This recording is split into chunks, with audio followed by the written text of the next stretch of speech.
Czy widzisz te gruzy na szczycie? Tam wróg twój się ukrył jak szczur. Musicie, musicie, musicie za kark wziąć i strącić go z chmur. I poszli szaleni, zażarci, i poszli zabijać i mścić. I poszli jak zawsze uparci, jak zawsze za honor się bić. Czerwone maki na Monte Cassino zamiast rosy piły polską krew. Po tych makach szedł żołnierz i ginął, lecz od śmierci silniejszy był gniew. Przejdą lata i wieki przeminą, pozostaną ślady dawnych dni. I wszystkie maki na Monte Cassino czerwieńsze będą, bo z polskiej wzrosną krwi.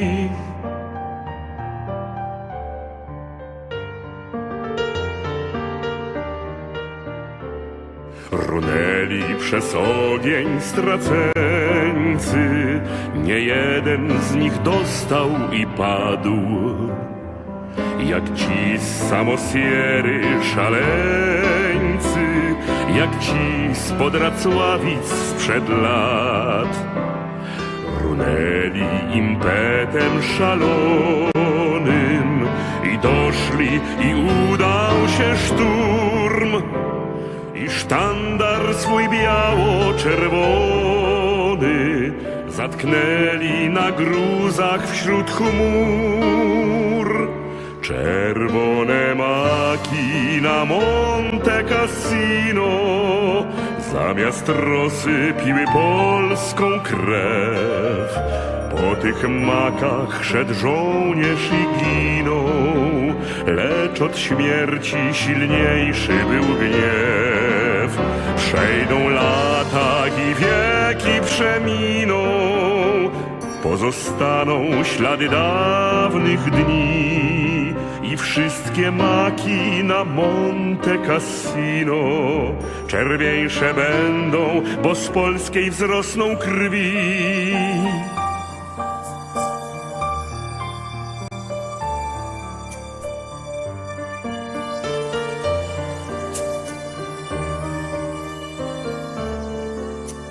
Czy widzisz ten rząd białych krzyży? Tam Polak z honorem brał ślub. Idź naprzód, im dalej, im wyżej, tym więcej ich znajdziesz u stóp. Ta ziemia do Polski należy, choć Polska daleko jest stąd, bo wolność krzyżami się mierzy. Historia ten jeden ma błąd.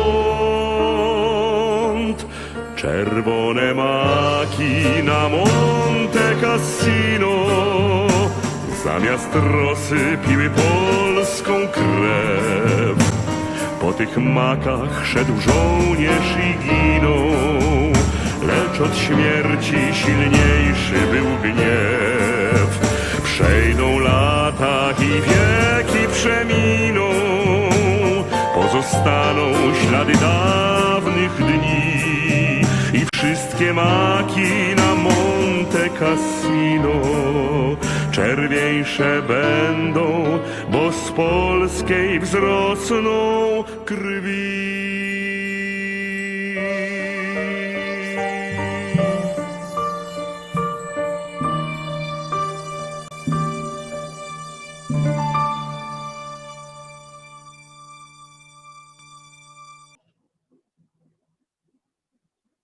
Hello everybody and welcome to the Kresy family webinar on tracing your family's history from the deportations to Siberia and onwards through the Middle East to the West. Today we are gathered to have the second webinar in the series, following the first webinar, which took place last month. My name is Marysia Suchcitz. I am a third generation Pole born in the UK, born and raised in the UK. I currently live in Warsaw. I'm not a historian by profession, however, Polish history has been something that's always been a bit of a personal passion. I studied it both at undergraduate level and at master's level. And I'll be here today, hopefully taking you through the brief history, historical period that we'll be covering, and then I'll be passing on to Janusz Zajączkowski, who will be going through where you can find all the various archival materials that we'll be talking about today. Today's event is sponsored by the Polish Embassy in London and is part of the Polish Heritage Days project. And so we'd like to extend our thanks and gratitude to the Polish Embassy for all of their support, particularly in helping promote the event and getting it out to a wider audience. The webinar today is being recorded, and so please don't worry if you don't manage to catch all the details, as you will be able to go back and listen to it again on the Kresy family YouTube page.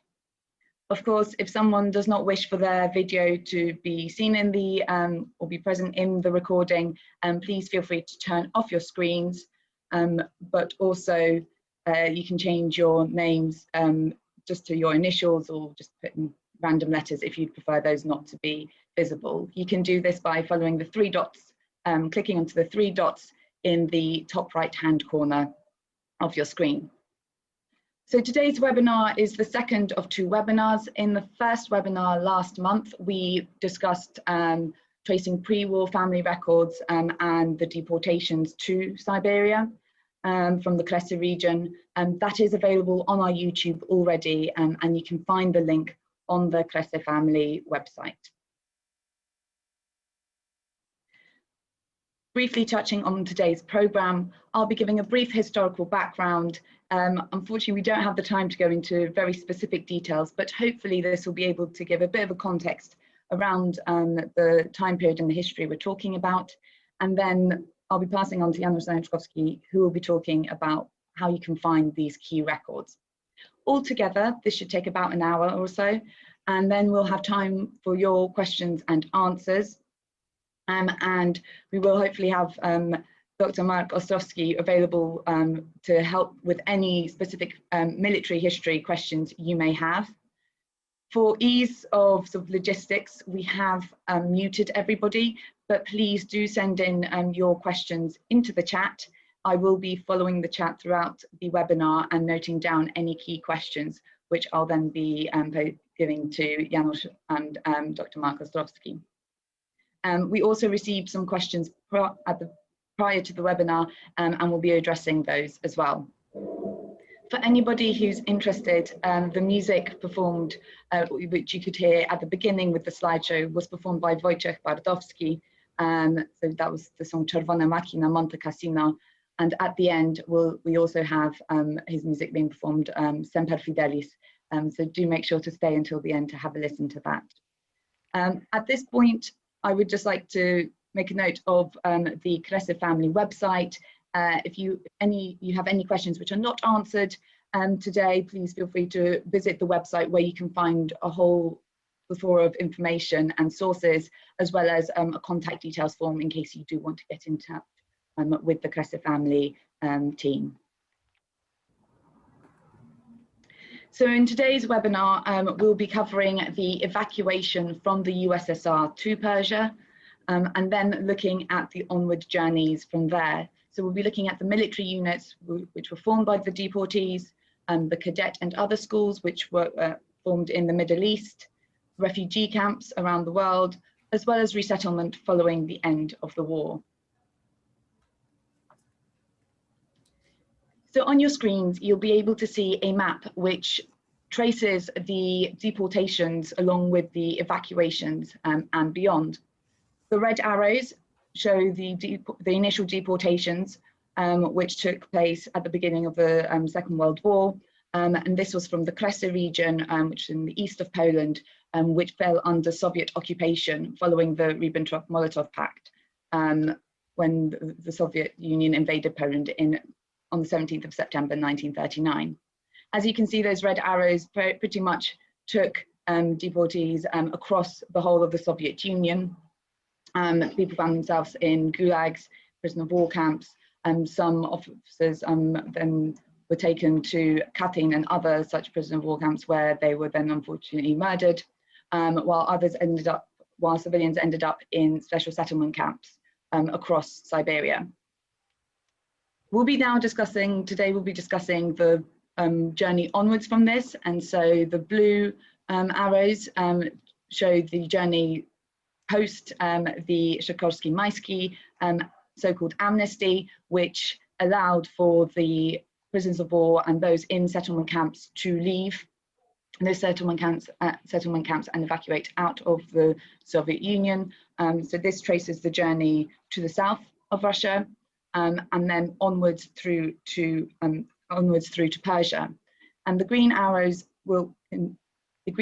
show the military routes which were then taken by the military formations which were set up in the Middle East, and the campaign trail that they followed. Here you can see sort of through Italy, up and then through France and the United Kingdom. The dark blue arrows show where a lot of the civilians were evacuated to refugee camps across the world. This was during the war, and then the yellow arrows show the journey following the end of the Second World War and post-war resettlement.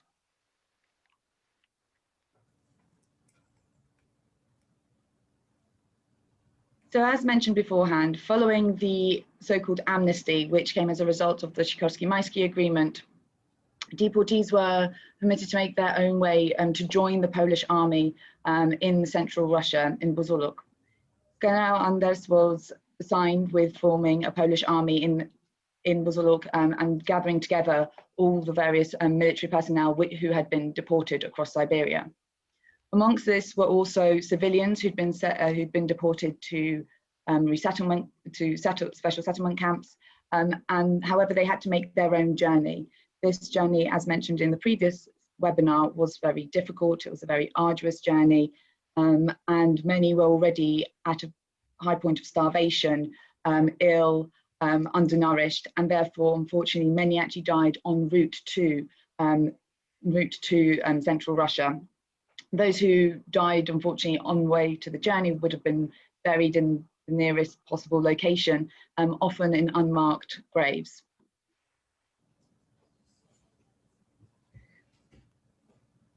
Once the army reached Buzuluk, from there they were then permitted to then evacuate on further to the Middle East, to Persia.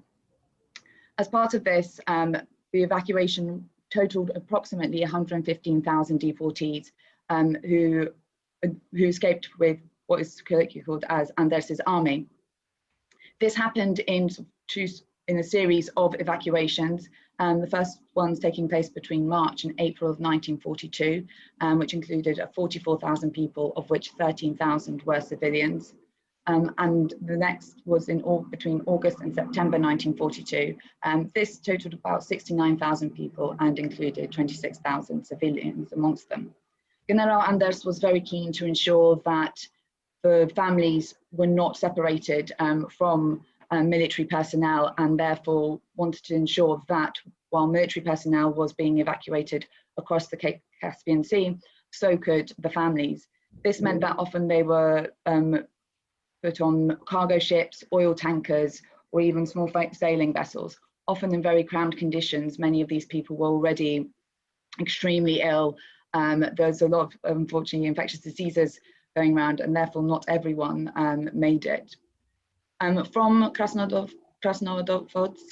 across the Caspian Sea, they made their way to Pahlavi and on to Persia in Iran. Small number travelled overland from Ashgabat to Mashhad.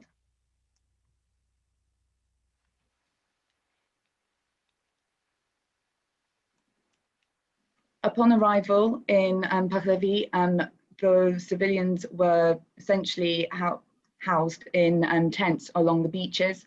And what you can see on the screen in front of you is an aerial photograph taken by a German plane. And those rows that you can see there are the tents along the beaches. in Pakrzewi. Almost 3,000 refugees died within a few months of arrival and were buried in cemeteries around Iran. At this point, the army was re-equipped by the British and after some training sent on to the Middle East.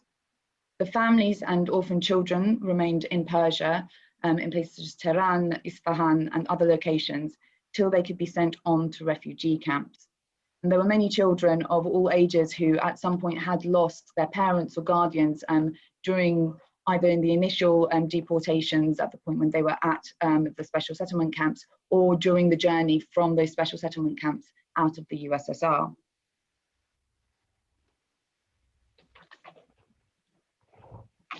Now, when we talk about the formation of the army, the main army which was, or corps that was formed was the Polish Second Corps, which was led by General Anders.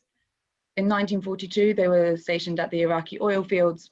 They then continued with training in Palestine in 1943. And in January 1944, they entered the Italian campaign with one of the most famous battles being the capturing of Monte Cassino in May of 1944, followed on with battles of Loreto, Ancona and Bologna. There was also the Polish Third Corps, which was set up, and they were responsible for all the training courses of cadets and the eunuch schools in Palestine, as well as running the 8th General Hospital in Egypt. And they remained stationed there, essentially helping out with the training and the various courses and ensuring the general health of those who were in the Middle East at that point. Some of those who were deported and managed to make it through to the Middle East, through to Persia, went on to the UK.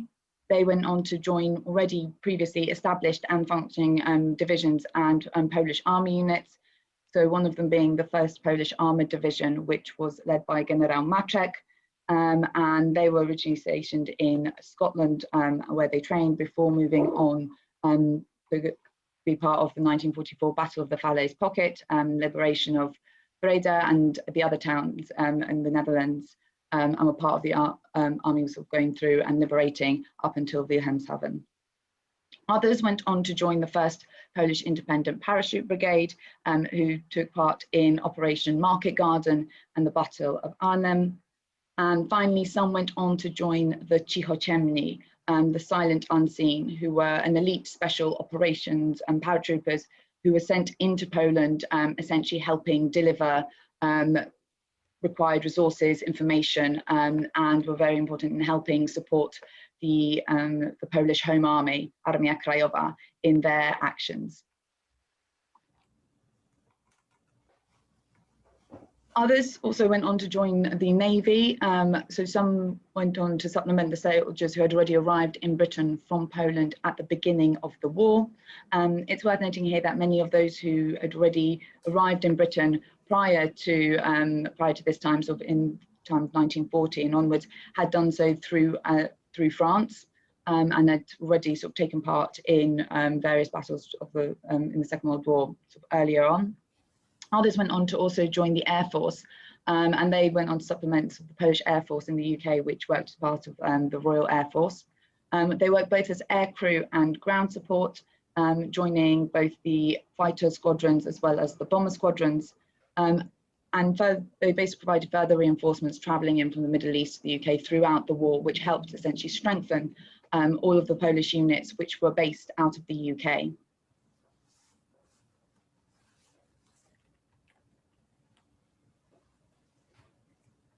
Now, at this point, it's worth also giving time and attention to the women soldiers.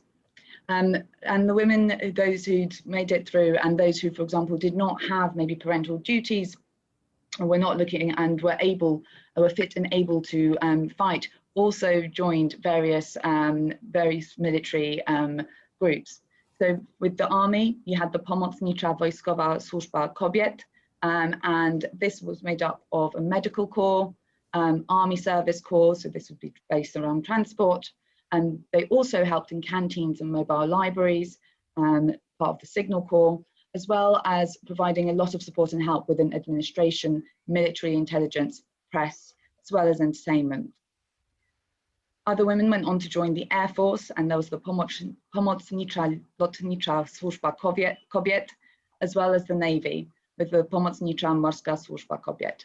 And here you can also see a couple of photos of the all-women's corps, and during the initial slideshow as well, there are a couple of photos as well of the women's corps and sort of parading as part of a march.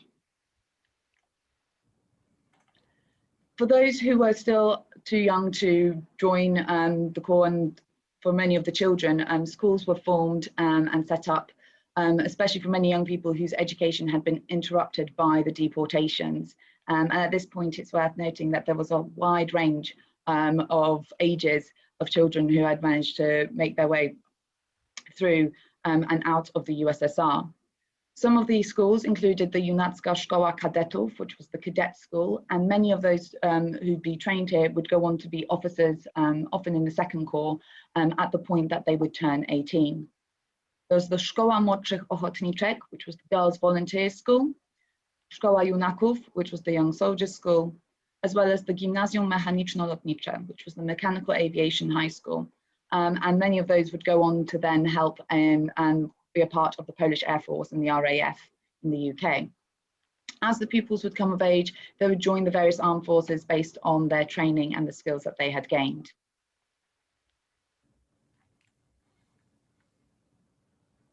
For the civilians, their onward journey went much further afield, and they were sent to various camps, refugee camps across the world.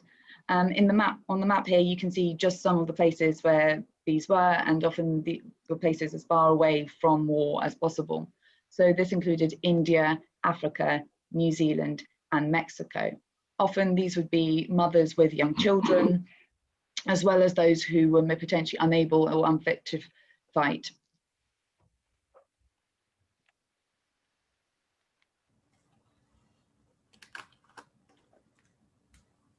Towards the latter end of the war, when it was becoming more clear that the Allies had the stronger hand and the Axis powers were going to lose the war, the big three, so the USA, the Great Britain, and the USSR, met at 3 conferences to discuss what post-war Europe would look like.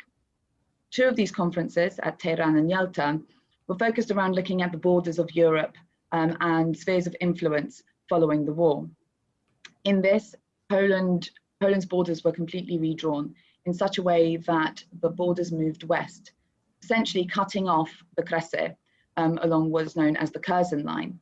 And on the map, you can see the pre-war borders from pre-1939 to more to the east, and the land which was then which Poland gained on the west side, which previously was part of Germany, but that which it lost.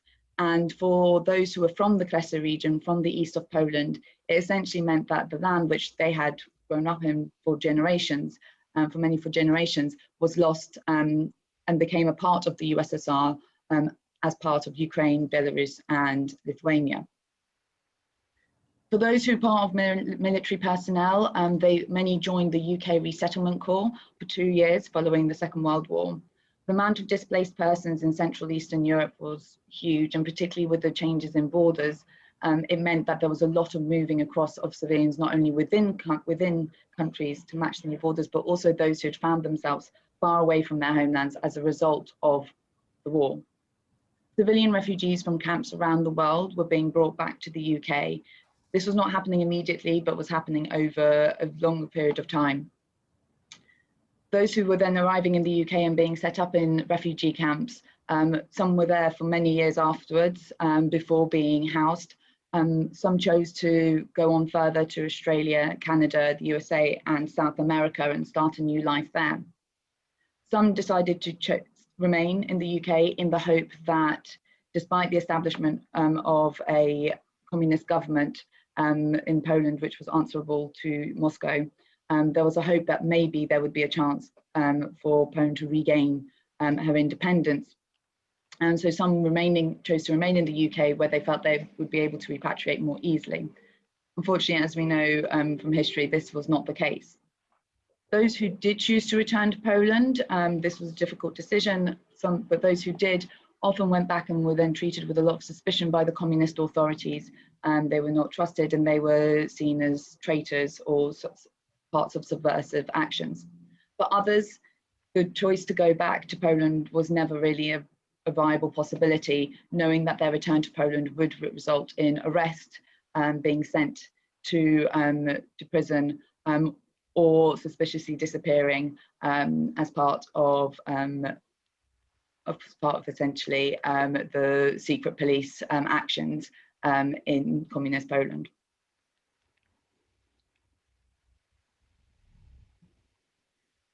It should be noted that not everyone made it to meet Anders and be evacuated together with the army and the civilians who managed to get there. Earlier we saw the figure 115,000 managed to leave via the Middle East and Persia. However, when we look at the number of people who were deported, and going back to our webinar from the previous month, where we gave a number of approximately, or at least 1 million, that shows just how many people did not make it. And this is as a result of some having died in the time when in the gulags and in the special settlement camps, while others just did not make it in time. For those who did not make it in time to be evacuated, some went on to join the Polish People's Army, also known as Berling's Army, which was under Soviet command. They fought in the east, which included at Lenino and the liberation of Berlin. And amongst those, for example, who were part of Berling's army was General Jaruzelski, who would go on to play a big part in Poland's communist government and head of the military, and particularly has become known for his harsh actions in the 70s and 80s in Poland against Solidarity. Others remained in the Soviet Union until they were repatriated back to Poland from 1946 onwards. For those who were being repatriated following the end of the war, going on to the West was not an option, as Poland was part of the Soviet sphere of influence, and finding themselves in the Soviet Union, the automatic assumption decision was going to be that they would be repatriated back to Poland, often being repatriated to the west of Poland, to the lands that had been gained, which had been former German territory. And so they were not being repatriated back to their previous homes and where they had previously grown up and come from. Others spent the rest of their days in Russia or Kazakhstan, and there are many families that never were repatriated. There are some which are still following a path of repatriation to this date, and there are several Polish government schemes which aim to bring support and help to those who wish to be repatriated or come back to Poland, or following their family's heritage and their family's journey.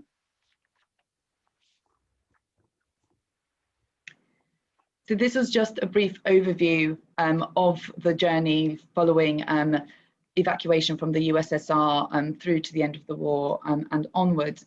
But extensive descriptions and memoirs of the lives following evacuation can be found on the Kresy family website. And I highly recommend that you do check out the various memoirs and testimonies that you can find there. No journey is exactly the same, and with every testimony, with every person that you have a chance to speak to, you hear a variety of different stories, a variety of tragedy, but also bravery and adversity to get out of the USSR and make it back, and be that back to Poland or on to the West. So please do visit the website for more information, and I'll be now passing over to Janusz, who'll be talking a little bit more about where you can find the various records and documents of the journeys that your family members or those that you are interested in took. Fantastic. Thank you very much, Marysia, for that. That's a very comprehensive explanation of the journey of our families. As you've said, I'm Janusz Zajączkowski. I'm an engineer, just like you, Marysia. I'm not a historian. My knowledge about the subject matter is based on having researched in this field for the last 10 or 20 years. My family were all deported and following deportation, my grandfather was in the army in the Middle East. My grandmother was a teacher in the Middle East. My father was a cadet and then later joined the RAF. So I had a great interest in the subject, but sadly that sub-interest only became apparent when following their deaths. So I had actually no first-hand information. And it's through the internet and groups like Kresy family that I've learnt where sources of information are available, and that's what I'll be sharing today. The subject matter we're covering today is very broad. So, and especially as the army and all the military units were spread out throughout the world, I'll be very briefly and very quickly going through the main source of information. Our website in the research section holds an awful lot more information than I can actually mention today. So it is just a summary, and let's go. And as Marysia said, very welcome to any questions to be raised via the web chat. So everything I'll be discussing is based around our Kresy family website, kresyfamily.com, and it's the research link section here on the right that you need to click on to follow to the various sources that I'm going to talk about. So you click on that, and this is the very first research links page. As Marysia said, in the first webinar, we covered the pre-war Second World War records, the maps, the deportation records. Today we're covering evacuation and refugee records, military records, deceased and cemetery records, museums that are available to find more information, various archives that are available around the world where you can search out families where they resettled, and finally films and books. So the first section is evacuation and refugee records. And here we're talking about evacuation records. So how can you find out information about your family that were evacuated by with General Anders? So the first thing to say is that the lists that are published are lists of civilians. So the military didn't publish names. Obviously, it was during the war. They weren't publishing lists of military personnel, but the civilians that came out with General Anders have been published in various lists. The most comprehensive list is this one I've highlighted here.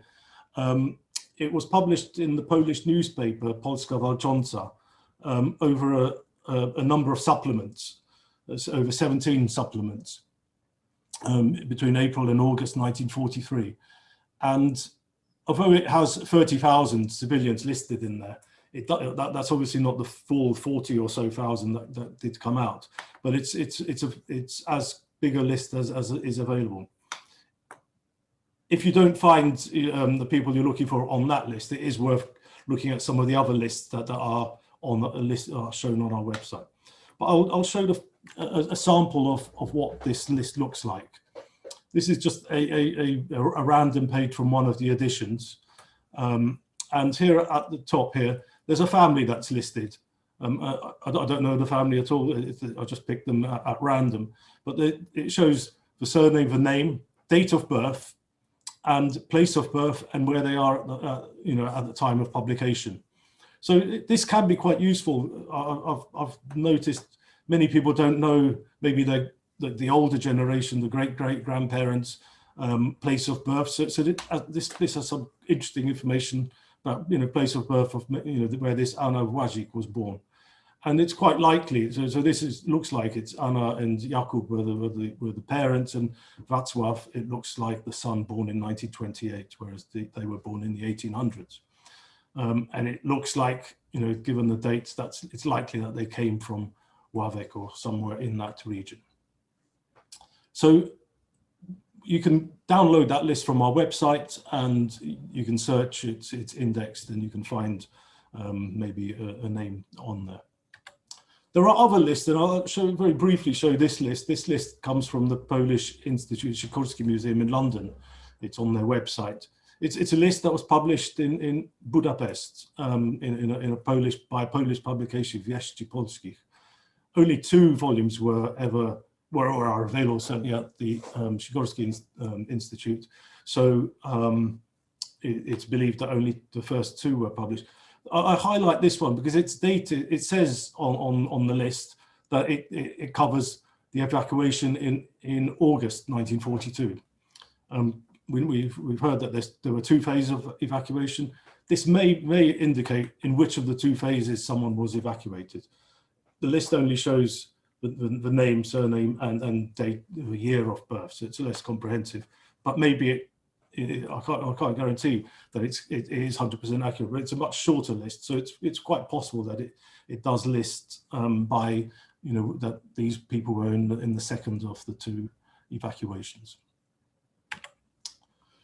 So another important report, or a series of reports relating to those evacuations to Persia, to Pahlavi, or you know, current Iran, are these reports written by British and Indian military personnel. There's Colonel Ross and Colonel Attaullah from the Indian ambulance unit.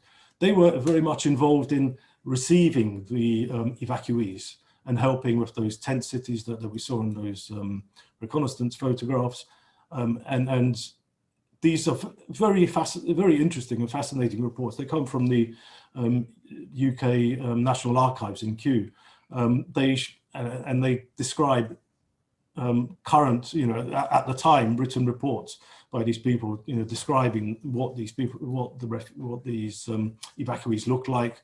You know, they're undernourished, diseased, etc. Condition. So they're worth a read. The other thing to mention is that in these reports here, I've got an extract of some of the summaries on these reports. They show the ships that came with the refugees, or refugees stroke military, mainly military and civilians. So I have an example here. Ship number 7 arrived on the 1st of April. It had, you know, the 7th Division of the Army base unit. There were 3 officers, 780 other ranks. There was the scouts, adults and children, a total of 823 civilians, etc., and total for the ship. So this might help you find, if you know which unit, which military units the people you're looking for were based in, you might be able to find exactly the date they arrived in Persia. So on some dates, like here, there were 3 different units. So you know, on the 31st, ship number 6 had these 3 units here arriving. So the next piece of information is this very useful set of records that are held in our colleagues, the Polish Exiles of World War II site. It's a Canadian site run by Krystyna Szybowska. It's very comprehensive, and you'll hear me mention that site a number of times today. There's plenty of reports and lists on that site.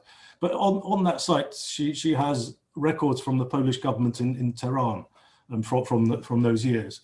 And amongst the records that she has on there, there are various birth, baptism, death records. So this is a sample of one. These are handwritten records, so you need to scroll through them one by one to find some, but it will give you the dates, the parents, maybe even the godparents' names, etc. There's all sorts of other information, including transport lists to the various place of refugee camps around the world, passport records. So it's worth a look in these Tehran archive records on this Polish Exiles website. The other thing, whilst we're talking about Tehran, is that there's links in the section Deceased and Cemeteries, where the cemeteries in Persia, there's various lists of cemeteries in Persia.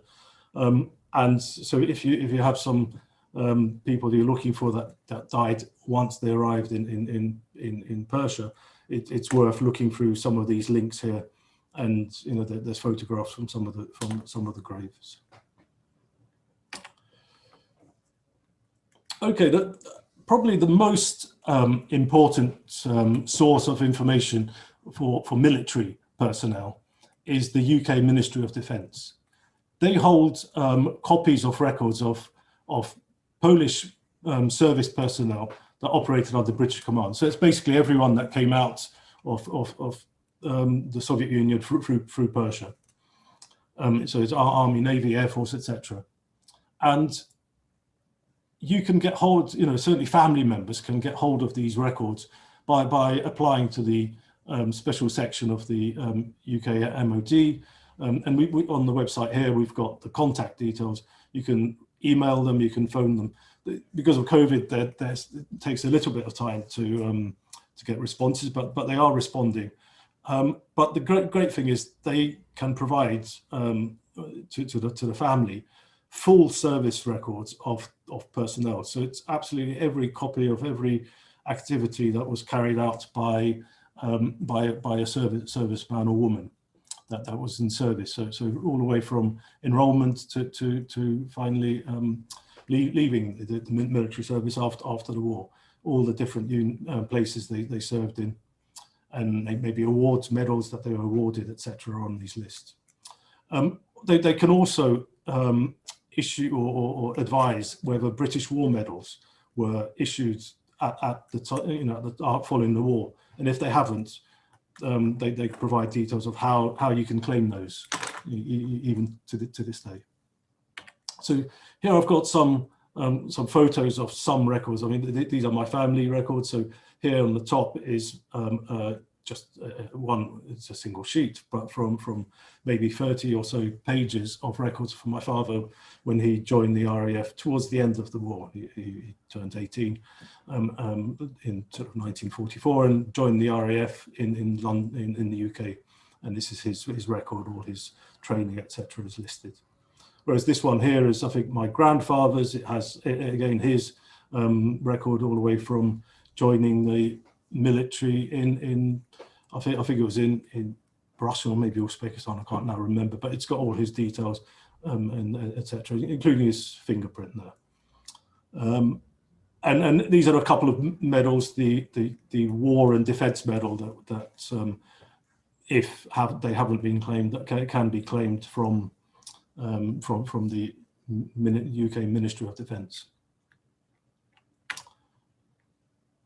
Okay, where else can you find information about army records?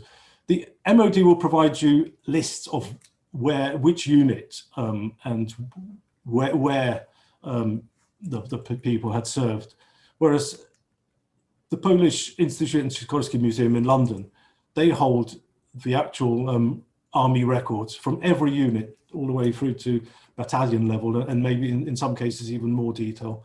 They hold orders of the day and chronicles of the service that was carried out by these units, written very soon after the war. So if you want to actually find out, now you know which unit someone was serving in, but you want to know what actually were they doing at that time, what particular battles or etc. they were involved in. It's really worthwhile going or applying or using the resources they have on their website to the in the Sikorski Museum. Again, due to COVID, I think there's some restrictions, but I understand that they do. They are slowly opening up, etc. The other thing, just to mention, I know that they're updating their website. So currently, some of the links to their website are not fully working, but I know by the summer that should be fully updated, and hopefully it will be an even better website than currently. But it is a fantastic place, and if you are passing through London, I really recommend, if at all possible, to visit. They have not just these archives, they have fantastic exhibits of all sorts of things to do with the Second World War and more. The other website, I've already talked about it, the Polish Exiles of World War II. Again, they have lots of lists of military units, etc. So it's also worth looking there as well to see if you can find the people you're looking for. Okay, on our website we've got a link to Dr. Ostrowski's military recognition files. These are extremely useful documents. There's maybe 20 or so pages of these graphics, which show the various pennants and badges that were used and were worn by the military personnel in the various units. Using this, you can maybe identify from some old photographs what unit someone was in. So it might be someone that isn't the family member, so you won't be able to easily get hold of their military records, but maybe it's someone that was, you know, a friend on a photo. For example, here on the collar, you could see some sort of badge. It's in black and white. It's very difficult to really understand what it is. But by looking at through this this graphic file from Mark, you can identify that particular badge is this one here, and on this file, he has produced the pictures in black and white.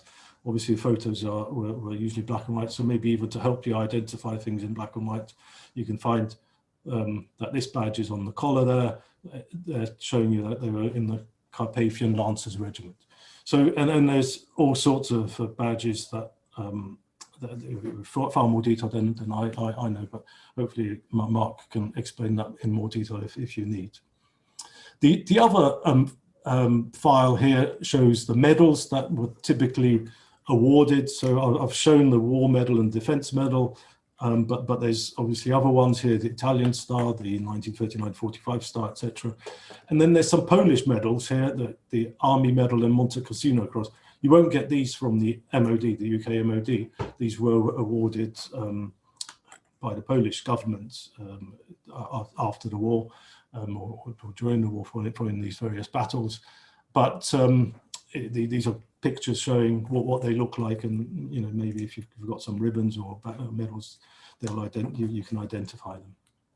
And here, this is what they look like on a uniform.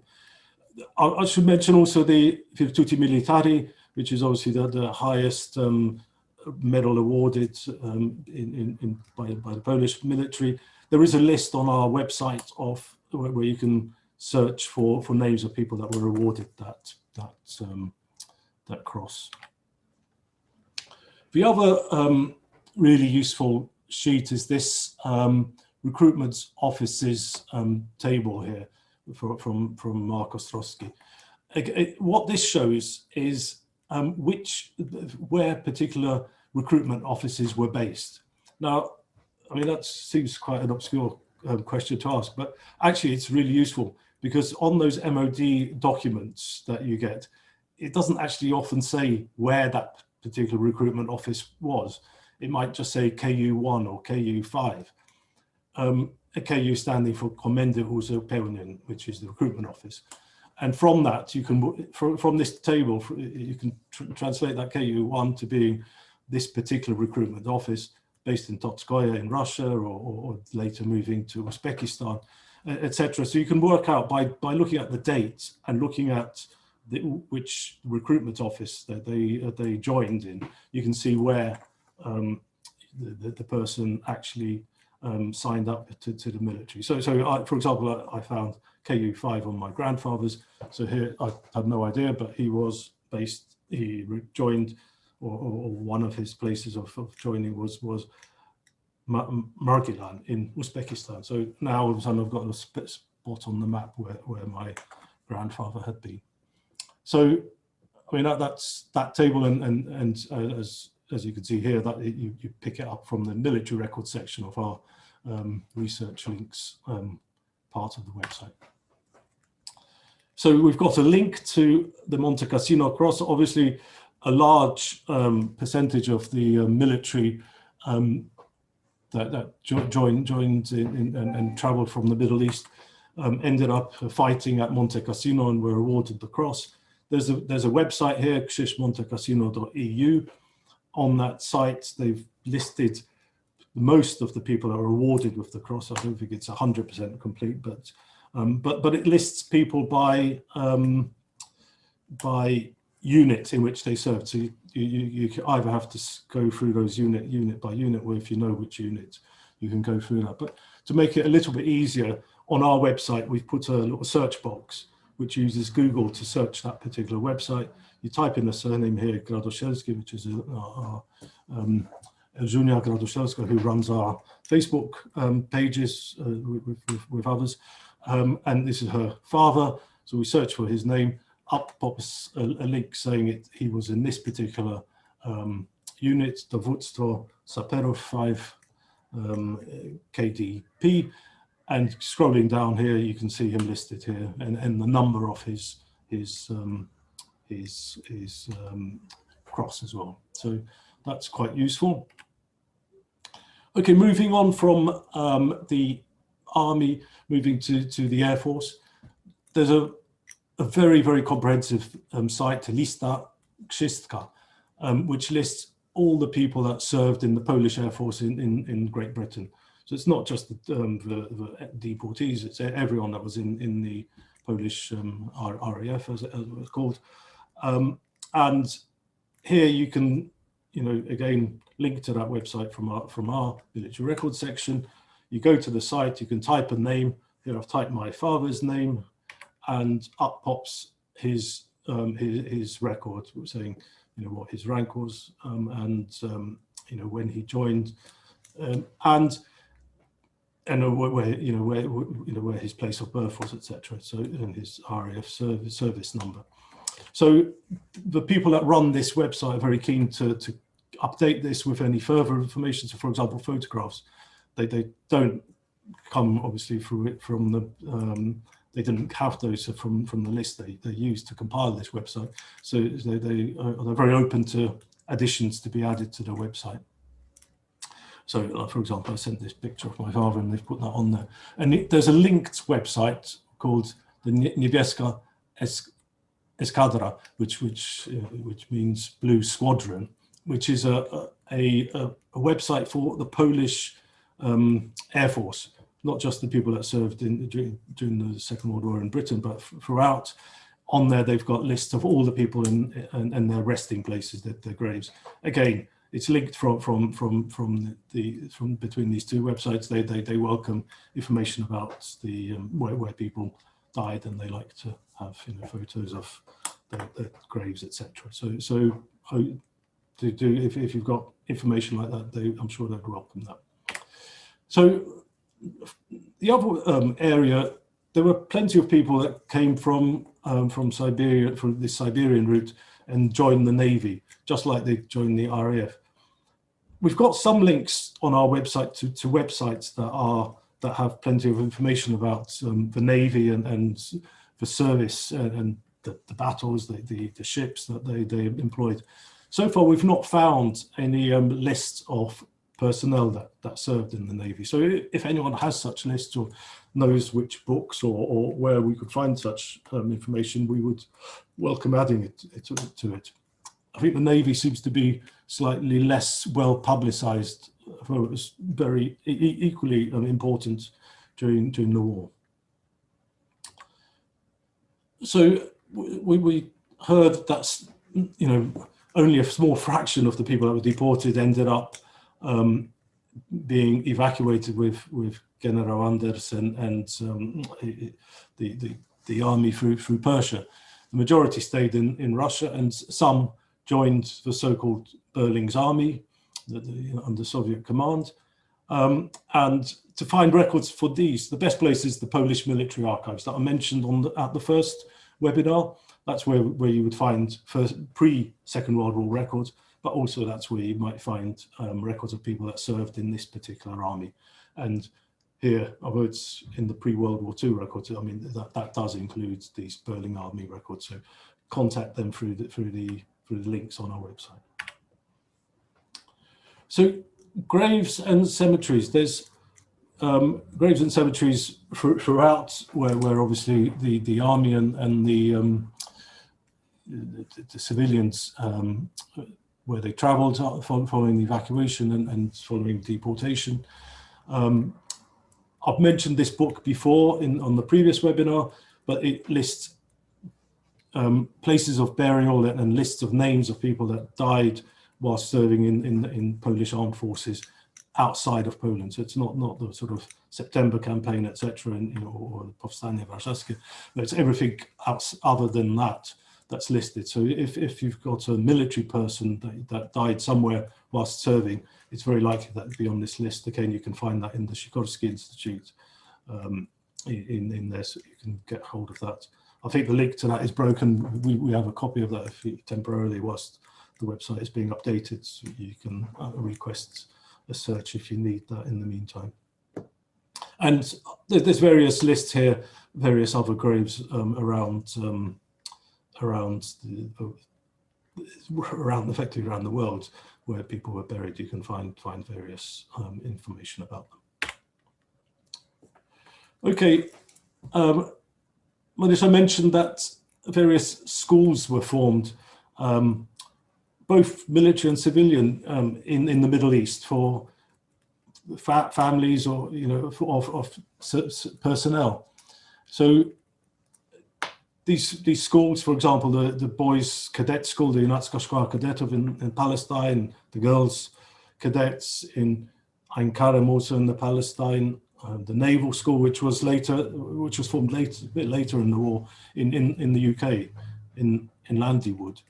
For the people that were in these various schools did after the war, they formed various associations, and quite often they published books describing life in these various schools, and they have lists of people that were in these units.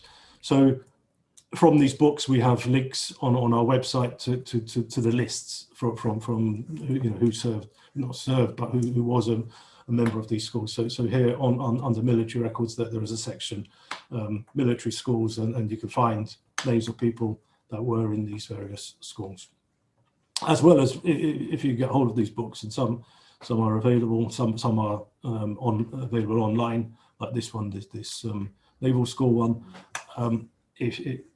They have fascinating information about these the activity in the school. The Beirut University is also there's a list, and because it's a civilian one, it's under the refugee lists. You can find links to people that were at that university. I think it's also in that Polish Exiles of World War II site that I mentioned earlier. Okay, so records of the civilians that were that ended up in various refugee camps around the world. So on our site, we've got a map, but which shows where these various camps were. So there were 22 camps throughout Africa, 20,000 Poles, so massive numbers of people there, running lives in these various camps with schools, etc. They were in Kenya, Uganda, Tanzania. What's currently Zambia and Zimbabwe at the time was North and South Rhodesia and South Africa. So these are the places, and there are some lists of people that were at these camps. And the best list is the Red Cross list here. And it's under this evacuation from USSR and in the refugee list section here. So go to this bottom section, click on that, and you can get hold of this Red Cross list. And this list, this shows surname, first name, date or year of birth, and which camp they were at. So, Tengeru, Masindi. These are all the camps that I've shown in the previous slide. If you don't know where they are, you can use the map to identify where these camps were. Okay, the other interesting thing to do with these African camps is this website of the University in Krakow. They have been to these graves or these places of camps where they've got graves of people that died there. And they've been there to restore, they've been there over the recent years, and they've been restoring the graves and documenting what they found. They've cleared the various bush and whatever that have overgrown. They've restored gravestones, repainted them, etc. So you can find these. This is in East Africa, so it's not South Africa, but in East Africa, you can, on this website, linked from our website, you can find lists of names of people that were buried there, and what these graves and graveyards look like today. So some great piece of work there. Okay, in India, that was another large number of refugees ended up in India. There were two main camps. Balchadi and Valivade here and Balchadi here. There was a transit, there were two transit camps. The very important one here in Karachi, which is currently in Pakistan, but was part of India at the time.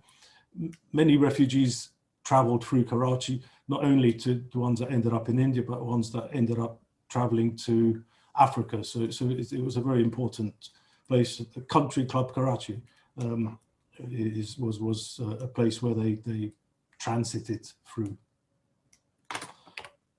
And if you have family that traveled or spent time in India, there's a fantastic book that was initially produced and printed in Polish, translated into English, Poles in India, 1942 to 48. And it's many hundreds of pages of information about life at these various camps, what they did to the schools, the social, etc. In the journeys, everything is there. But it also includes a list of people that were at the camps, who, people that the births, deaths, everything that was there in the camps is shown. So we've got links to the lists of names, but if you have an interest in these particular camps, it's worth getting hold of that book. I think it is still available on Amazon. Okay, some slightly smaller but still important places for refugees. One was Mexico. Initially, I think Mexico was in fact the only non-Commonwealth country to take refugees. And I think initially they agreed to take 20,000 for whatever reason. That ended up being 1,500 Poles, including 264 orphans. Ended up in Mexico in this camp Santa Rosa, and we've got lists of people that ended up as refugees there, and most of those people ended up in the United States, but not entirely. So that's Mexico, and the other place is in New Zealand, at the refugee camp in Pahiatua. I don't know if I've pronounced that correctly, but 800 Poles ended up there quite late in the war, but it was mostly orphan children, 734 orphan children, and the remainder, the adults, were the staff looking after them. So it was orphans mainly that ended up in this camp. By all accounts, they were extremely well looked after by the people of New Zealand, and there's books and websites, etc., that describe their life there, etc., and reception. But again, there's lists of names linked from our website. So what happened after the war? Well, many people, both military and civilians, ended up in the West. In fact, the vast majority did. And in fact, the majority came to the UK, certainly as a staging point. And they stayed at these resettlement camps all over the UK. And there's a fantastic website and a fantastic linked book called the Polish Resettlement Camps in the UK. And there they have descriptions of life at these camps.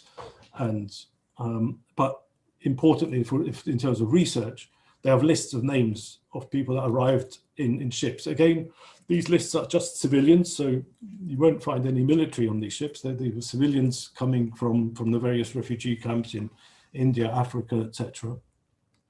But all of a sudden you can find when they arrived, what ship they arrived, with who, etc. So this particular Arundel Castle arrived from Cape Town with displaced people from northern and southern Rhodesia. So, and they show us this. That website doesn't have a search box, so you would have to just go through the list one by one. But so to help with that, we've put in a little Google search box on our site, which searches that site and will help you find a name against the ship. If someone's listed on their website, you'll find them by typing a name on our website. But again, if interested, I'd really recommend both the website and the book that was produced describing the activities there. as a little aside, quite interesting, mainly I guess in the UK, Windrush is a very famous ship because it was a ship on which the first immigrants from the Caribbean arrived in the UK, but the first post-war immigrants arrived in the UK. So the Windrush generation, etc., is well known. But what is not so well known is that on that very ship, on that very first ship, there were 66 of the deportees came to the UK from Mexico. So the ship started its journey in Mexico and picked up the Polish refugees that were coming to join family in the UK. And, you know, obviously later on that same journey, the ship picked up the migrants from the Caribbean. So that, and those Polish refugees are listed on that same website I've just talked about. So although the majority of people stayed in the UK after the war, you know, they've arrived at these resettlement camps, plenty of others actually travelled all over the world, just like on that map that Marysia showed earlier on, you know, to Canada, USA, Australia, South America, South Africa, etc. Some went back to Poland, there were some, and not very many. But and here on our site, we've listed various websites where you can search out more information about the end destination of these deportees. So here on the top, I've got the British research sites, London Gazette and the National Archives. People, they list the naturalization records. So if someone applied for British citizenship, they will be listed here, and you can sometimes find their records in the National Archives as well as the police were checking the background of some people. So that's quite often in the National Archives, etc. But we've got links to the Australian, Canadian, and the US National Archives where you can find maybe more information about family that maybe ended up in these places. There's a book here, the General Langfit, that was the name of the ship that took refugees from India and Africa to Australia. Many hundreds were allowed or offered the ability to travel to Australia, and they travelled directly from Africa or in India to Australia, and that's quite a I think a well-known story in Australia. So there's books and information about that too. Okay, so you know, plenty of people didn't get back to or didn't manage to get out with General Anders, and after the war, those that didn't die were repatriated to Poland, and in the late 40s, they were being repatriated to Poland. And the best place to find information about them is on the IPN Index website, which is where you find deportation records. Amongst those deportation records, they also list the people that were repatriated to Poland after the war. So that is probably the best source of information. The other source is the Polish Siberian Association, Polski Związek Syberiaków, that has a website here, syberiacy.zg.pl, which is probably worth looking at if that's the information that you're searching out. There's plenty of Facebook groups that describe in far more detail these various journeys, mostly military-based Facebook groups. So, you know, whether it's the Second Corps, the women that were in the transport companies, the armored division, squadrons, navy, etc., and resettlement camps. It's worth signing up to these various Facebook groups if you want to connect with people that have a specific interest in detail relating to these particular subjects. So on our website, we've got links to films, photographs, and books. A vast amount of documentary information is available. You know, again, the Sikorski Museum, they've got a massive list of films that are on YouTube, linked from their website. These are typically wartime films. But you know, these are just worth going through and finding, and looking at these sources. Similarly, there's books. There's lists of books available to identify more detailed research. Just I want to mention our map, which it's a Google map. It's work in progress, but it shows the key deportation, the places people were deported from, the beginning of the train journeys here in purple, the end destination of the train journeys of deportation, places of deportation, the army camps here in blue, the refugee camps in India, in Africa, etc. So, and you can zoom into these maps and find in much more greater detail where some of these places were. And you know, if you want to find an army place that is on one of those army records, you'll be able to most likely find it here. Some of the places we don't know exactly in the vicinity where a place was, so we've just plonked it in the middle of a town that has that name. If you have more accurate information, or indeed if there's information that's missing, as I say, this map is only in progress. If you have more information about some of these places, by all means, we really would welcome feedback on specific locations that we should update this map on. And it's on the map link section of our website. Okay, so that brings my sort of presentation to an end. I just want to finish off by just reminding people about our Kresy family group. So we've got a Facebook group which has over 1,200 members on it. It's a private group. It's recently been made private, so all the posts are only visible to the members. I know some people are a bit sensitive about using Facebook because of privacy issues. I know some members, you know, for example, teachers, they don't want you know, people to see what they're up to or their interests. So they use anonymous. They register as, you know, with a fake name. They give themselves some other name. That's very possible and very doable. So don't feel that privacy should discourage you from joining.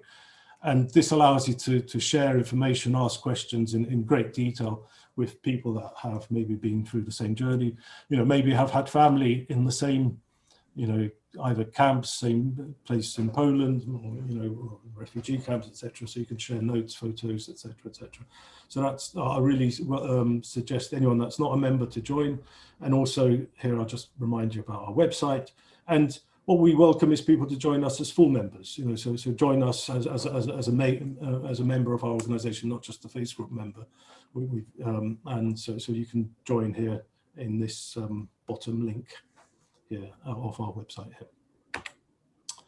So that brings my presentation to an end, and it's time for the Q&A section. So I'll revert back to Marysia, and hopefully Dr. Mark Ostrowski is able to join. We have probably about half an hour now. I think that fits in within the timing for questions. And we had some questions which were sent in earlier, as well as people who've been sending in questions. Now, if anyone has any questions, please do put them in the chat and we'll address them. I think quickly before we start with the questions, I would just maybe draw attention to two things. One is that Anne Siberuth, and I hope I've pronounced that correctly, is currently researching the WWII refugee camp in India. And she did ask whether we'd sort of let everyone know that if they've got any photos or any memoirs that they're happy to share with, please could they send them over. So starting with a couple of questions which we had sent in earlier. So Helena Taylor, at her mother and grandmother were in a, and it was called 13th of October or 13 October village. And she was wondering how would she go about potentially finding out what that village might now be renamed as in trying to find further records. So, yeah, so I mean, the first thing to say is that the name 13th of October seems to indicate a Soviet or you know, name. And linked to the October Revolution. So I think it's very likely that that particular name has changed, sadly. So it just makes it very difficult to locate where specifically that village might be based. If Helena, if she doesn't know where Karachi is, but it's just by looking at the spelling that she's put in here, it sounds like she does. But we've got a link to that on that map of Uzbekistan, so you can find where that is. I mean, the only other thing I would suggest very specifically is that there's a website for Poles in Uzbekistan. It's called Świetlica.uz. So it's SWIETLICA.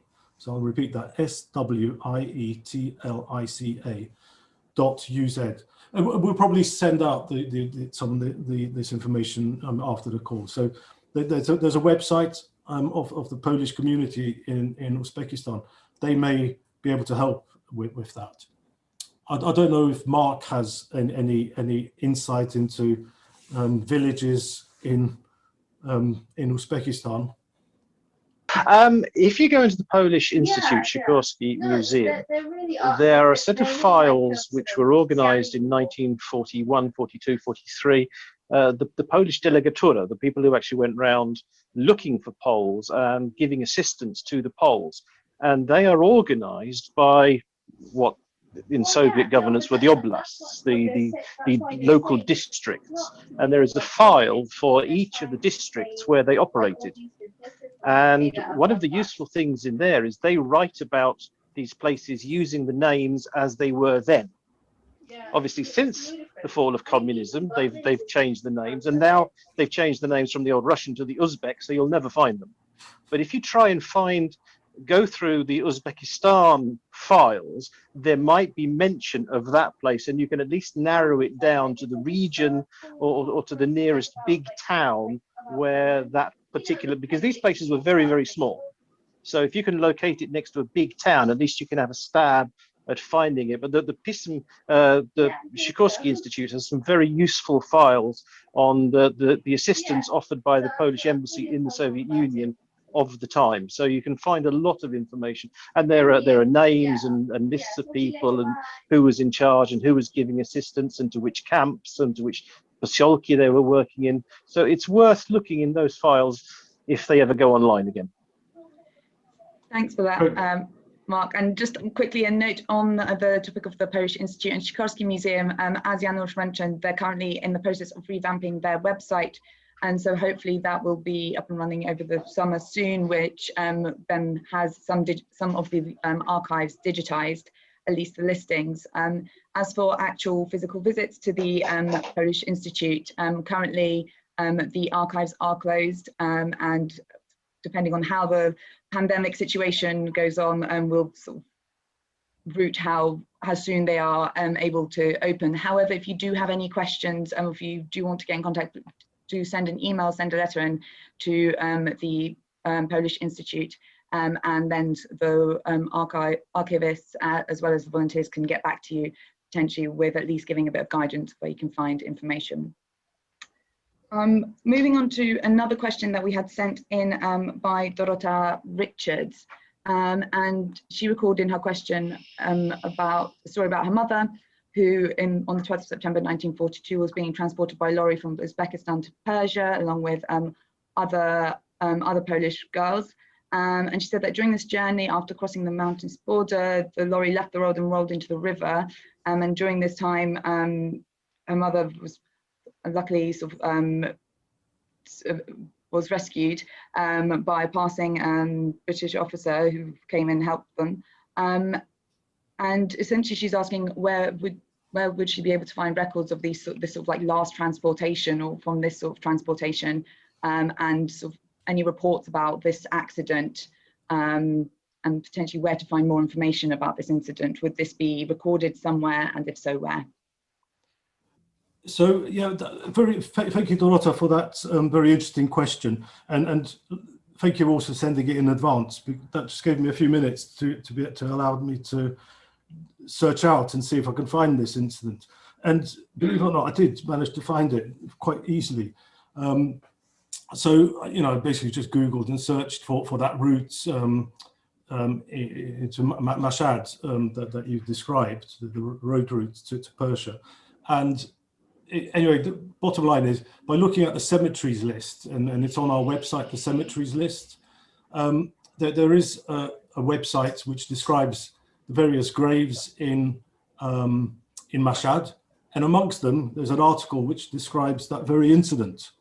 So I can show you a picture, then later on I did some searching, so I could very quickly show you a picture of what the grave looks like, and you can, maybe separately offline, we can, share some more information. But the key thing is, in these sorts of questions, there's an incident, there was a particular place, a route.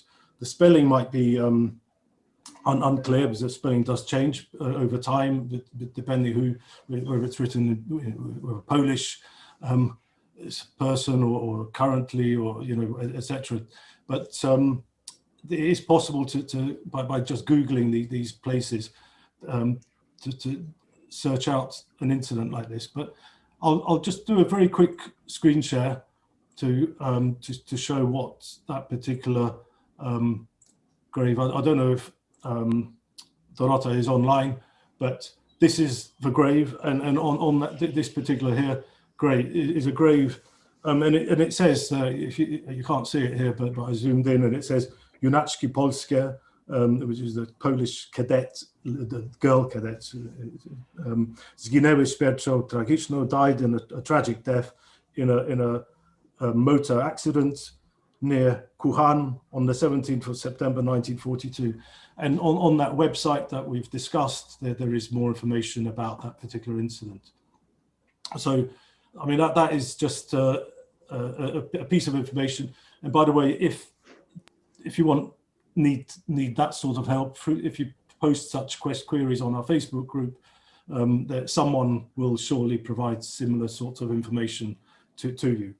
So, I mean, that's that. I mean, you asked some more information about the name of the American doctor. I think it may well be possible. Again, in the Sikorski Institute, they might have some more information about that particular incident. Maybe it was quite a famous incident. Mark, you're sort of nodding, so maybe you have something else to add. I was simply, can you hear me again? Yep. All right. I was going to add that these war diaries that were kept by all the various units are very, very detailed. They do report road traffic accidents, cars being totaled, even the tiniest, the minutiae of how you run an army unit. And they go back basically to as soon as they got into the Middle East. When they came out of the Soviet Union, they started producing these chronicles, these war diaries, and everyone who was injured, everyone who got sent off to a hospital, when they came back from a hospital, these are all recorded. So it's worth trying to find the unit and then trying to find the war diary of that particular unit, because it might well have the details you're looking for. The war diaries are very, very excellent. They are excellent resources for unit studies. Brilliant, thank you. We had a question from Wojciech, who was asking about the Polish intelligence unit, and where would you potentially be able to find their records, or were they all destroyed at the end of the Second World War, or are they sort of still kept sort of undisclosed? Maybe we'll leave that to Mark. Obvious answer, same as above. I mean, if they exist anywhere, they're going to exist in the Sikorski Institute. They won't be anywhere else. The British will have their own records, which you will probably not have access to, but anything that's dealing with Polish intelligence, if it still exists, is going to be in the Sikorski Institute. And I'm not saying it is there, but if it's there, that's where it's going to be. Because there is no other repository of anything. That the Ministry of Defense won't have any detailed records. The only place really is Sikorski. I've also just received a message from Ella Kaczmarska, who's also said that Polish intelligence records are also apparently available at the National Archives, and there is access. So if anyone is searching for those, do have a look at the National Archives. Cool. For those Polish intelligence records. This might be a new source, which would be fantastic, I'm sure, for many. Could she point us to the sort of right section of the archives? That'd be quite useful. You know, maybe not right now, but yeah. I mean, yeah, I'm sure maybe if Ella get in contact with the Kresy family team, and I'm sure they'll be able to put that on their website. Could I also point out that after the Second World War, the Polish military was under scrutiny, shall we say, by the intelligence agencies of this country, of Britain. The files exist in the National Archive, but they have been heavily restricted to what you can actually find. There are tantalizing details in there about what was going on in 45, 46, 47, but it's very difficult to find good details. But there is some juicy stuff in there if you dig hard enough. Brilliant. And these were our allies. Yeah. Well, hopefully, it opens up at least another channel of resource and information where people can get that, and maybe that can then lead to further information. We did have a question also in regards to those who remained in the Kresy region, who were not deported and remained there throughout the time of the war, and were then resettled, as part of you end up being displaced persons, and they were resettled as part of the changes in the borders. Where would records on, in terms of that movement, where would those be located? I imagine that might be in the National Archives in Poland. So, Marysia, I did try to find some of that information before this webinar, and there was, I think, the Polish organization that was repatriating Poles that stayed behind in the Kresy. They weren't deported, but they were in the Kresy, and they were being moved to the western part of Poland. So there are lists, but because in Poland, I think there are very strict data protection laws, it's actually very difficult to get hold of what's in those lists. So I think there are a couple of organizations. I've seen a list for Białystok and another one for, I think, for Wrocław, that people that arrived in those places. But you can't easily search those lists, but you can send queries to various websites. But maybe if we can have a contact name, I can pass that information to the person that asked that question with the websites for those. The archive to contact would be the Archiwum Nowych. They have the records of the State Directorate for Repatriation, PUR. So that's where they keep all the, because when I was there in the 90s, when they opened up the archives, when I was doing my thesis, I did some research in there, and they are actually very interesting. But they're not easy to get into. That's the thing. I had to be accredited to a university to actually get in to have a dig around. But once you get in, there's lots of juicy stuff in there as well. But getting in, so contacting them might be worth a go. It might be a bit more free and easy these days. Roman Betnash asked, so we noticed that a lot of the personnel being recruited to sort of scouts and cadets, was asking, was many of the personnel recruited sort of to scouts and cadets in order to bring them to the UK under sort of protection? Is that the reason why they were sort of listed as scouts or cadets in the files or in the records? So I'll give an opinion. I mean, obviously, this is the evacuation from the Soviet Union to Persia. I mean, it was meant to be an evacuation of military personnel, and it wasn't meant to be any civilians. It was, that was the agreement. And General Anders took it a bit upon himself, maybe even against orders. And Mark, you can comment on that as well. But I've seen records from the National Archive from various British ministers saying, don't bring any civilians across. So there was strong pressure not to bring civilians across, because it was meant to be a military evacuation to help in the war effort. So I guess people were classed as all sorts of non-civilian roles to help with that. Although, if Mark, you have something else to add to that. Well, I was going to say that from the Polish perspective, they knew the war wasn't going to end soon. I mean, we're talking 41, time of the amnesty, 42, the time of the evacuations. The war was not a done deal. Now, if you have a military unit, you have to plan for the fact that a certain percentage of those people are going to get injured, and there's also a percentage are going to get killed. Now, you can't have an effective military unit unless you can replace them with somebody. So the Poles needed somebody to fill up the ranks. So where better than from the young people? So it was a double-edged thing that one, you could get them out of the Soviet Union by saying, well, look, these people, they are scouts and they're cadets, but also they needed them because it was inevitable that you need to get replacements from somewhere. Okay, eventually they started getting them from the Germans, but they didn't know that at the time. So they had to get them out from somewhere, and it was a good way of getting them out of the Soviet Union. How they got the women out, again, same thing. They set up this women's service, and they put a uniform on them and said, look, they're soldiers, they can go. And the Russians didn't care too much one way or another, so yeah, go on, just go on, get out. You don't want to fight against the Germans here, go fight somewhere else. So they let them out. So yeah, I mean, that's pretty much it. They needed to get them out some way, and it served a purpose. We've got a question from Eva, and Eva's message, and she said that she was born in Tel Aviv, and unfortunately, she was born in Tel Aviv, and unfortunately, doesn't have her birth certificate, as it got lost in a family fire, unfortunately. And if I understood correctly, she was born in 1944, and so therefore, where would she potentially go about trying to find a record of her birth certificate, or where would be a good starting place? So I know that the records of people that were born in the refugee camps in Africa and India are held by the Polish mission that they're based in Divonia Road in North London. Again, we can, you know, if we can contact, was it Eva that asked the question? Yeah. We can contact her with details of that. But I suspect they probably have copies of the books, the church books from the Middle East and Tel Aviv as well. So I would certainly write to them in the first instance. There's an office in North London.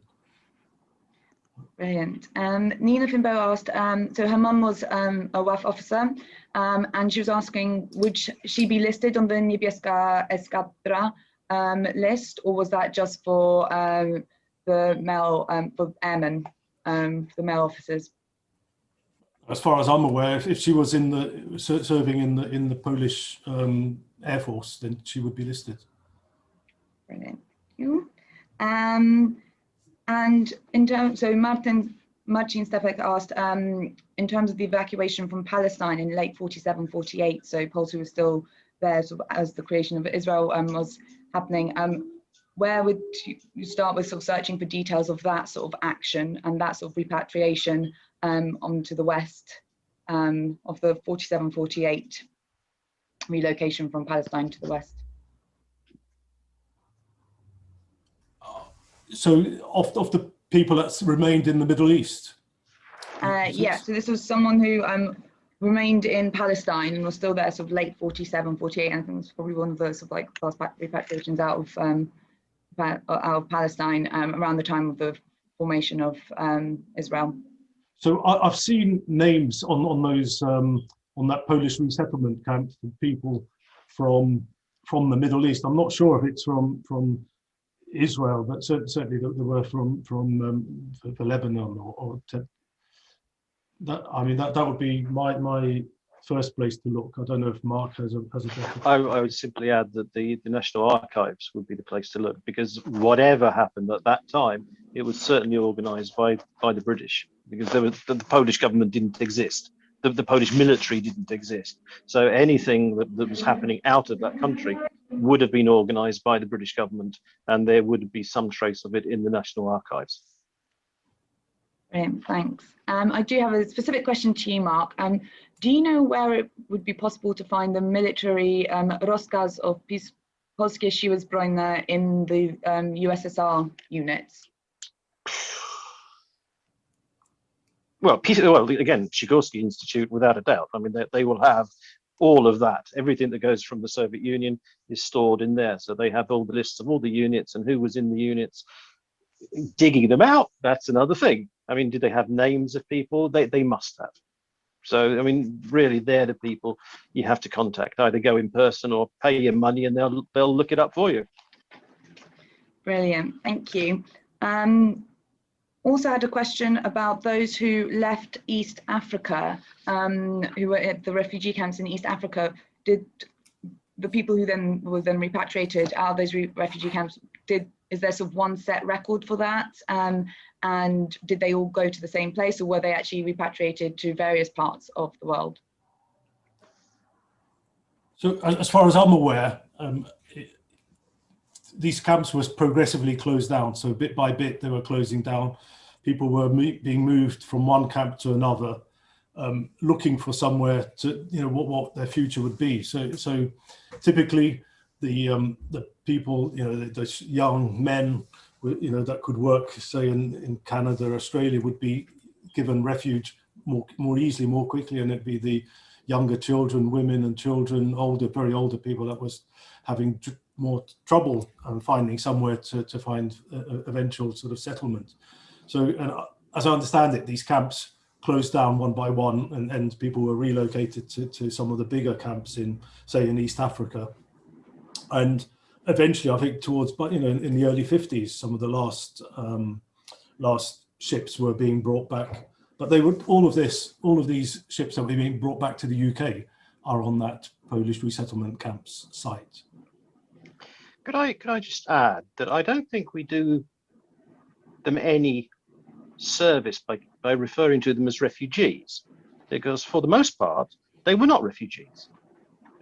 In the 1940s, there were so many refugees in the world that nobody really cared too much about them.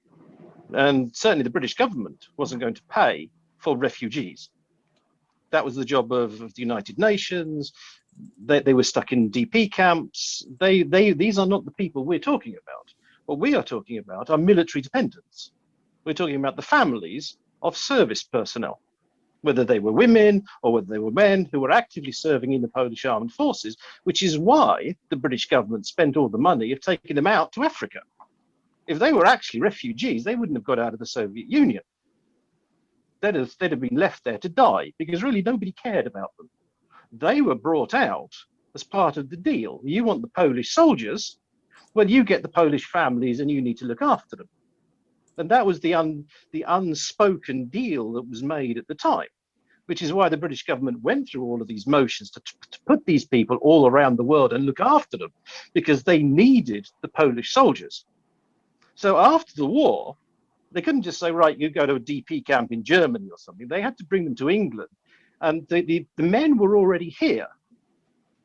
The men had been brought over first, so they were in camps and they were being wound down as part of the Polish Resettlement Corps. So the families were then joined to wherever that person, the active service personnel, was stationed. If they were in Sussex, the family would be moved to Sussex. If the soldier was in Yorkshire, the family would be moved to Yorkshire. So that's how it was kind of organized. When they came from Africa, they weren't just distributed at random. Later on, when the people started looking for work, then they moved around and then they moved to different camps. But at the time, they were placed in camps wherever that army unit was, whether it was the 1st Division or the 2nd Corps. The families that were stored were put next to them. And they weren't refugees. It's one of my peeves when people call them refugees. They weren't refugees. So key takeaway point, I think, and from today's webinar is not to use the word refugee so flippantly. Thanks, Mark. I'm just having a look. There's quite a few other questions. If any of your questions were not answered, please do still send them over to Kresy family to the website, and then we'll obviously be able to answer them more directly. If there's any question which has not yet been answered, but you want to still put it in, please do. There was a question in regards to medical records from hospitals on arrival in Persia, and where would be the best place to look for those hospital records and records of anyone who may have died or was treated on arrival in Persia. So we've had this question before, and I'm not aware of any, but maybe Mark has a better view of the hospitals that were run at the beginning when they first arrived in Persia weren't Polish hospitals. So those are going to be with those, I mean, it's Indian Army, I believe. So it was the Indian Army. So wherever the records of the Indian Army are kept, that's where the records for those hospitals will be kept. Now, as soon as they could, the Polish started establishing their own hospitals. My grandfather was in a casualty clearing station. Now, I know for a fact that the records of all of those hospitals, all the Polish Army hospitals, are again in the Sikorski Museum. But that won't be for the Pahlavi period. That won't be for that time. They came 43 onwards. They started making their own hospitals. The first hospitals will be British run, Indian Army run. I would guess something in the National Archives, but I don't know. There is an interesting report, and it's linked on our website, of a British nurse that travelled through the Middle East, and it's her diaries about various medical service, including helping with the evacuations, etc. Yeah, I know the Ross report is held in the National Archives. Yeah. So Colonel Ross's reports of the 2 evacuations, and that one from the Indian Army Hospital as well, that colonel. So I would guess that would be the place to look, the National Archives. Brilliant, thank you. And actually, just on the topic of National Archives, if it's okay with everyone, I'm just going to maybe quickly bring in Ella Kaczmarska, who works at the National Archives and wanted to just refer to some of the points being made, so might be able to maybe just shed a bit of light or give a bit more information where you can start your sort of journey of research with the National Archives. Ella, I should be sending you an unmute invitation, hopefully. Can you hear me all right? Yes, we can. Fantastic. Thanks so much for a fantastic presentation. I just really wanted to say, because I've been plugging the National Archives a lot, but one of my roles there is to research records that are being recently released. And I think a lot of the information that, for example, is in the Polish resettlement camps book, that's fairly outdated. So there's more that's come out since, including lots of other camps. But there are some records which you wouldn't expect to find what you do when you look through them. So I'm talking specifically about the Education Ed 128 records. And they're actually school reports from individual children in these camps within those records. And they include sort of the British pushing really those older children who are at a certain age group to get their matriculation done before they boarded the ship, so that they could come and go straight to work and not be sort of encumbered with them in schools once they reach the UK. So there are all sorts, and there's also Polish teachers being sent from India to Africa, and the movement of people that way as well. So they did move around, around the continents. There's also, of course, and Marek probably knows this very well, but the assistance board records, and those are really pretty much, they can be quite dry, but they can give you an idea of the kind of the situation that the Poles found themselves here with work and how they were treated, and the xenophobia that existed as well at that time. So there's so much. I will put together a research guide for Polish records at the National Archives, and then I'll send it on to you. So if anyone wants to message me individually for anything in particular, then please do. Brilliant. Thank you so That's much. really very helpful. Can I ask a question? Yes, Are go ahead. these documents likely to be digitized? Because I've been looking at the website that you have there, and unless you actually go to Kew, it's very, very difficult to get these things, especially now where some documents are digitized, and recently they've been free. Lovely, been making the most of that. But once you have to start paying again. No, they're not. They're not, and that's really, really hard. I mean, you can get passenger lists on Ancestry on our licensed associates as well, but that's but that is again, it's free if you come to the National Archives, but it's a payable resource. So there isn't a lot Polska that is digitized, unfortunately, and there are things that are still coming out now. I mentioned in the chat, one of the really key resources I think coming out are the Air 81s. So those are reports that they're being slowly released in tranches, and they've got thousands of Polish airmen, their casualty lists, and they have reports on where the plane was shot down, the POW camps, the things that were found on these people. So there's lots of information coming out, and there'll be more information about the MOD reports coming out at some point as well, because we are now, we're looking at, we've just had our first lot of British MOD records come to us. So, and those eventually will be digitized, I'm hoping. We don't know when yet, but it's going to take years and years and years. So a trip to Kew. Brilliant, thank you so much, Ella. Right. And I think you may have just opened up the door to a lot of emails coming in your direction for no worries. Thanks very much. Okay, thank you once again. It was great.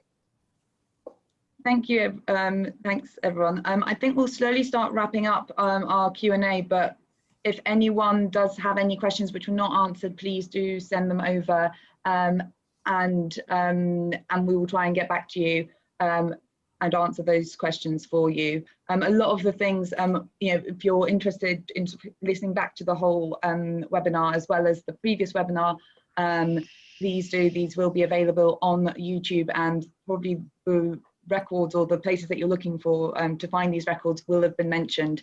So it might just be a case of just having a re-listen to the webinars, whether the first webinar, which was focused on pre-war and the actual deportations, and the second webinar, which was focused on the evacuation and the journey onwards. Brilliant. So this brings our event up to a close, or a wrap up. We'd like to thank all of the participants of not only today's event, but last month's event as well. Thank you so much for spending the time to listen to this. And I hope that you've been able to take away from this some sort of nugget of information, even if it's don't call them refugees, as Mark pointed out. All of the information, like I said, is on the website, and you'll also be able to listen back to both this and the previous webinar. We'd like to thank the Polish Embassy in London for their support in both the webinars and their promotion, and essentially helping us sort of get the word out about these webinars. And of course, a huge thanks to the Kresy family, committee and friends. Personally, thank you very much for inviting me and letting me be a part of both of the webinars, but especially for all of the work that you put into the website, and ensuring that it is up to date and that it's got all the most important information, and basically is a guide in helping those who are tracing their family history. So it's a huge thanks to John Binks, Irena Bojanowska, Żunia Gadosielska-Olsen, Nikola Paździerska, Tadek Wojewódka, Mirka Wojnar, and Janusz Zajączkowski. Thank you so much, Marek, for being on hand with your fountain. You're being a fountain of knowledge with all of your military and archival go-to facts. Thank you so much. Marysia, thank you so much for your fantastic introduction, Q&As, etc. So really appreciate that. Thank you. Thanks. And thank you also to Wojciech Bardowski, who supplied us with some music at the beginning, and there'll also be a piece at the end called Semper Fidelis, so please do stay, if you can, please do stay for that as well, just to listen to that too. And thank you as well to Krystyna Szopkowska from Polish Exiles website, and for all the work that you're doing, which is also extremely handy for us when we're sharing that information. But I think the biggest thanks goes to everyone who's contributed to the website over the many years. It is not the work of just one person, but rather everyone adding their little bit of family history to the wider website, to the records. And thanks to that, it basically means that everyone can sort of find out a little bit more about and maybe a part of their family history, which is completely new to them. I think we need to appreciate that there are people at completely different stages of their journey, and some people are just beginning to discover their family history, and being deported to Siberia and how their family then found themselves potentially in the West, and others who might already be a couple of years or a couple of decades deep in the research. And here I'd encourage you to join the Facebook group, to become sort of a member of Kresy families, because in being together really brings us support. And I think on both the Facebook group and on the website, you may end up finding some information by chance because somebody else posted something which ends up being relevant to you as well. And so please do check out both of those websites. And that brings us to a close. For anyone who will be watching the football match today, which is in a few hours between Poland and Spain, enjoy. We'll be keeping fingers crossed that it'll be a Polska gola, but I'm not going to hold my breath, but we'll see. I'll try and be an optimist. But I hope you have an absolutely lovely evening. Thank you everyone for attending. And please do stay for this little end bit where we do have Wojciech Bardowski's Semper Fidelis. La la la la la la la la